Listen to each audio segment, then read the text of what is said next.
Hello, welcome to my YouTube channel. If this is the first time you're visiting my channel, click on the like button, comment on the video, subscribe to my channel and click on the bell notification button to get notified anytime I post a new video. Kayan, the long-necked tribe, are a subgroup of red Kayan. They are distinct from and not to be confused with the Kayan people of Borno. In the late 1980s and early 1990s, due to conflict with the military regime in Myanmar, many Kayan tribes fled to Thai border area, and the refuge camp set up there was a long-necked section which became a tourist site, self-sufficient on tourist revenue and not needing financial assistance. The Kayan settled in the Maso area of Kerani state in 739 AD.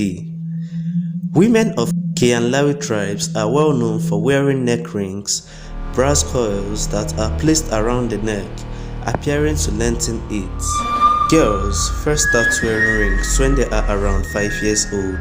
Over the years, the coil is replaced by a longer one and more thorns are added.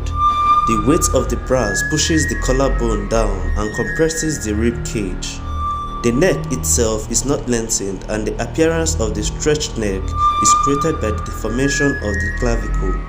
Anthropologists have hypothesized that the ring protected women from becoming slaves, making them less attractive to other tribes. The coils originate from the desire to look more attractive by exaggerating sexual dimorphism. As women have more slender neck than men, it is also suggested that the coils give the women resemblance to a dragon, an important figure in Kayan folklore.